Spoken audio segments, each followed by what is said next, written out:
जी हाँ, दोस्तों आज के इस वीडियो के माध्यम से हम बात करेंगे एमपी स्कॉलरशिप 2024-25 के बारे में। तो दोस्तों आज का ये टॉपिक है हमारा गाँव की बेटी और प्रतिभा कार्ड योजना के बारे में।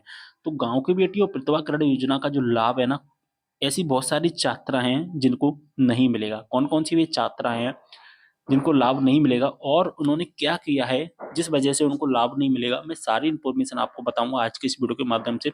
एक बात और मैं बता दूँ, गाँव की बेटी योजना का लाभ और प्रतिभा कार्ड योजना का लाभ केवल गर्ल्स स्टूडेंट को मिलता है और किसी को भी इसका लाभ नहीं मिलता है। मैंने टोटल 4 पॉइंट निकाले हैं, उन 4 पॉइंट्स को मैं आपको समझाऊँगा। अगर ये 4 पॉइंट्स आपने समझ लिए ना, तो फिर आप वो गलतियाँ नहीं करेंगे। अगर आपने ये गलतियाँ कर दी और ज़्यादातर ये स्टूडेंट होते हैं ना, वो इन 4 पॉइंट्स में ही गलतियाँ करते हैं, जिस वजह से उनको लाभ नहीं मिल पाता है। सबसे पहले तो समझना कि इस योजना का लाभ केवल और केवल उसी सत्र में मिलेगा, जिस सत्र में 12वीं पास की है। अगर आपने 12वीं पास 2024 में किया है, तो कॉलेज भी आपको 2024 में ही करना होगा, यानी कि शैक्षणिक वर्ष में गैप नहीं होना चाहिए। बात समझ में आ गई? अगर आपने 2024 में 12वीं पास किया, आपने सोचा नहीं हम 2024 में एडमिशन नहीं लेंगे, हम 2025 में एडमिशन लेंगे, तो फिर क्या है आपको लाभ नहीं मिलेगा, ठीक है? उसी शैक्षणिक वर्ष में आपको एडमिशन लेना है, जिस शैक्षणिक वर्ष में आपका 12वीं क्लास का रिज़ल्ट आया है, यानी कि 12वीं क्लास और कॉलेज करने में बिल्कुल भी गैप नहीं होना चाहिए। जैसे ही आपने 12वीं पास किया, तुरंत आपको कॉलेज करना पड़ेगा। तभी आप इस योजना का लाभ ले पाओगे। अगर आपने गैप कर दिया तो लाभ नहीं मिलेगा।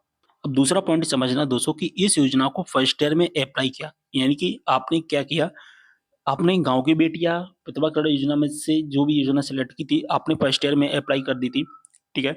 और अप्लाई करने के बाद क्या है आपकी छात्रवृत्ति आ गई, यानी कि आपको स्कॉलरशिप मिल गई।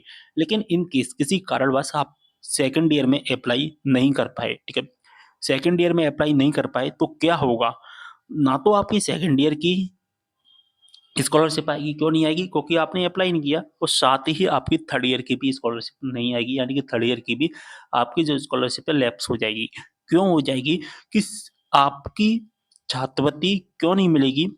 वो इस कारण से नहीं मिलेगी क्योंकि आपने गैप कर दिया। तो फर्स्ट ईयर, सेकंड ईयर और थर्ड ईयर के बीच में गैप नहीं होना चाहिए।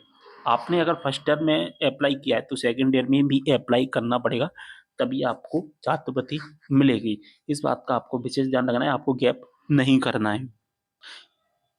दो जो अगली जानकारी है वो है कि इस योजना को केवल हमें फर्स्ट ईयर में ही सिलेक्ट करना होता है, सेकंड और थर्ड ईयर में सिलेक्ट नहीं होती है। जैसे कि आपने सोचा कि हमने कॉलेज में एडमिशन ले लिया और फर्स्ट ईयर में आप इस योजना का लाभ नहीं ले पाए, आप सोचा कि सेकंड ईयर में ले लेंगे या थर्ड ईयर में ले लेंगे, तो नहीं ले पाओगे। इस योजना का लाभ केवल और केवल फर्स्ट ईयर में ही मिलता है। अगला पॉइंट है हमारा, रेगुलर से प्राइवेट करने के बाद इन योजना का लाभ नहीं मिलेगा। यानी आपने मान के चलिए फर्स्ट ईयर तो रेगुलर से किया, अब आपने सेकंड ईयर किसी कारणवश प्राइवेट से कर लिया, तो आपको इसका लाभ नहीं मिलेगा, केवल और केवल फर्स्ट ईयर में लाभ मिलेगा, ना तो सेकंड में मिलेगा, ना थर्ड ईयर में मिलेगा। अगर आपने फर्स्ट ईयर रेगुलर से किया है, सेकंड ईयर भी रेगुलर से किया, थर्ड ईयर प्राइवेट से कर लिया, तो थर्ड ईयर में इसका लाभ नहीं मिलेगा, केवल फर्स्ट में मिलेगा और सेकंड में मिलेगा, ठीक है? बात समझ में आ गई? सारी चीज़ें आपको अच्छे से समझ में आ गई होंगी। मैंने सारी इन्फॉर्मेशन बता दी। अगर आप ये काम करोगे तो आपको स्कॉलरशिप नहीं मिलेगी, इसलिए आपको ये सारे काम नहीं करने हैं।